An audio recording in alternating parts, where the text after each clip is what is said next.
नमस्कार. तुम्ही सगळेजण माझ्या व्हिडिओजना जो भरभरून प्रतिसाद देताय त्यासाठी प्रथम मी तुम्हा सगळ्यांचे मनापासून आभार मानते. बऱ्याच वेळेला आपण काय म्हणतो बघा, सहज म्हणतो की आम्हाला नाही बघितलंस तरी चालेल, आम्हाला नाही सांभाळलंस तरी चालेल, पण तू तुझ्या आयुष्यासाठी तरी अभ्यास कर, तुझ्या भविष्यासाठी तरी अभ्यास कर.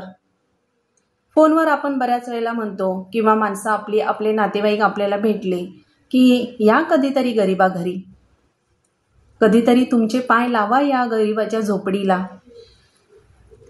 मला काहीही नाही मिळालं तरी चालेल, पण माझ्या मुलांचं सगळं व्यवस्थित होऊ दे. इकडे आपण निस्वार्थी होतो, मला काही नको पण माझ्या मुलांना सगळं मिळू दे. पण या निस्वार्थीपणामध्ये किंवा या सहजपणामध्ये सुद्धा किती आपण आपलं नुकसान करून घेतो बघा.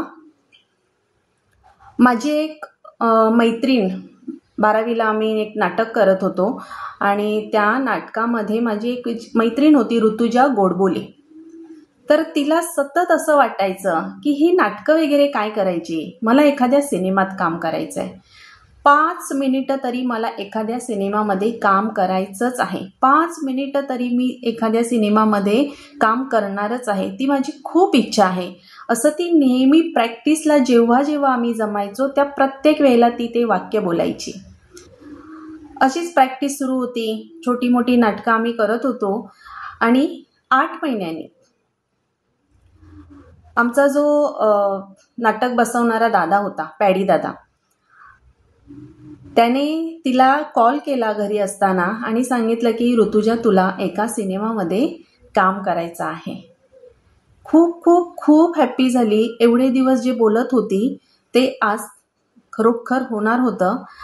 आणि तिथे गेल्यानंतर मात्र अजून एक तिला सुखद धक्का बसला, तो म्हणजे बरोबर 5 मिनिटाचं काम, 5 मिनिटाचा रोल तिला त्या सिनेमामध्ये करायला मिळाला. आणि मग ती म्हणते की मी 5 मिनिटं म्हणत होते, माझी इच्छा पूर्ण झाली, पण या 5 मिनिटांऐवजी जर मी पूर्ण सिनेमामध्ये मला काम करायचं आहे, मला एकदा तरी हिरोईनीचं काम करायचं आहे, नायिकेचं काम करायचं आहे, असा जर विचार केला असता तर आज मला तेही काम करता आलं असतं, आज मला ती भूमिका वटवण्याचं काम मिळालं असतं. म्हणून आपण काय करायचं बघा, संकुचित विचार किंवा लिमिटेड विचार आपण करत असतो. करा ना मोठे विचार, कारण जो आपण विचार करतो तो साकारायला येतो हे जर आपण पाहिलेलं आहे. तर मग विचार छोटे का करायचे? विचार करतोच आहोत तर विचार मोठा करा, विचार भव्य दिव्य करा, विचार सुपर पॉझिटिव्ह करा. कारण तुम्ही जो जसा विचार करताय तो तसाच आकाराला येतो किंवा तशीच परिस्थिती निर्माण होते.